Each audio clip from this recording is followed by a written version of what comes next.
अकेले बुलाने की बात दुर्गा पंच को कैसे पता चली? दुर्गा आंटी के हुक्म पर ही सोनी ने हमें मंदिर बुलाया ताकि ये सब नाटक कर सके। वो सब एक नाटक था, तुम्हें इप्सिता के साथ वहाँ अकेले बुलाकर अपनी सारी शर्तें मनवाने का। देवी माँ के सामने हम पर चोरी का झूठा इल्जाम लगाया उन्होंने। देख पुत्र, मैं इल्जाम नहीं लगा रही, तो खुद ही सोच। तुझे माही ने कहा था ना कि उसे इप्सिता चाहिए अपने घर की गरीबी दूर करने के लिए। कहा तो था। अगर वो इस हद तक गिर सकती है तो चोरी क्यों नहीं कर सकती? माही अपने स्वार्थ के लिए इप्सिता को मुझसे मांग रही थी। इप्सिता मेरी इप्सिता कह रही, लेकिन इतने लोगों को एक बार भी नहीं पता कि इप्सिता की असली माँ मैं हूँ। अगर माई के ऊपर किसी ने चोरी का इल्जाम लगाया होता तो क्या वो भला इस तरह चुप बैठती? माही मुझसे मेरी इप्सिता क्यों छीनना चाहती थी? क्यों किया उसने ऐसा? बस बहुत हो गया, बहुत सुन लिया मैंने। ये सारी फसाद की चारों जीत है। आज मैं उसे इस बात का एहसास दिलाऊंगा। शक जीत से बात करने का कोई फायदा नहीं। खामखा वो आपको दो बातें सुना देगा और मैं अब ये नहीं चाहती। उन्हें माफी तो मांगनी होगी तुमसे और मम्मी जी से। उत्तर, अगर तुम भी उन्हीं की तरह पेश आओगे ना, फिर तुम्हारे और उनके बीच में क्या फर्क रह जाएगा? ताया जी ठीक है, जीत से बात करने का सच में कोई फायदा नहीं। आज के बाद इस घर से कोई उनसे बात नहीं करेगा। हमें ऐसे लोगों की जरूरत नहीं है।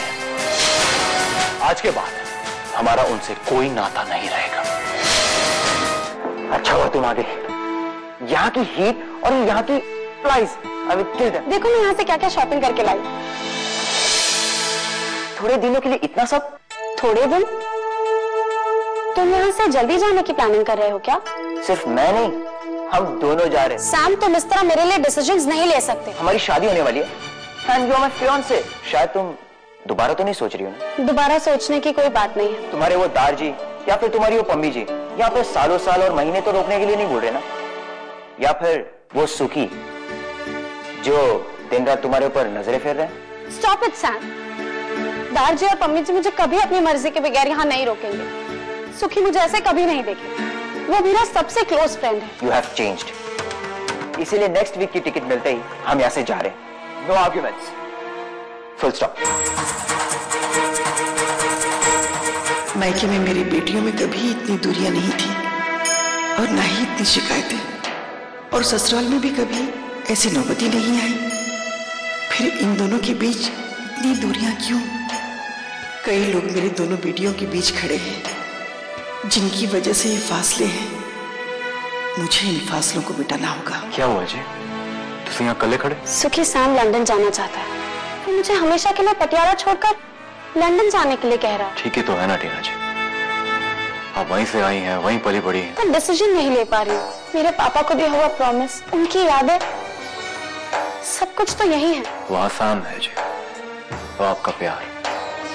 अपने दिल से पूछिए टीना जी, फैसला अपने आप हो जाए। पर मैं फैसला नहीं कर पा रही हूँ सुखी, इसीलिए तो तुमसे पूछ रही हूँ। टीना जी, जहाँ प्यार है वही सही रास्ता। तुम्हारा मतलब है कि मुझे लंदन जाना चाहिए सैम के साथ?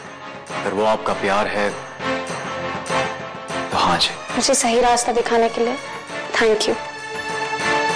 मंदिर में जो कुछ भी हुआ और आजकल जो कुछ भी हो रहा है, इसमें तुम्हारी कोई गलती नहीं है। मैं चाहती हूँ तुम्हें ये बात माही को बतानी चाहिए। जरूर बताती।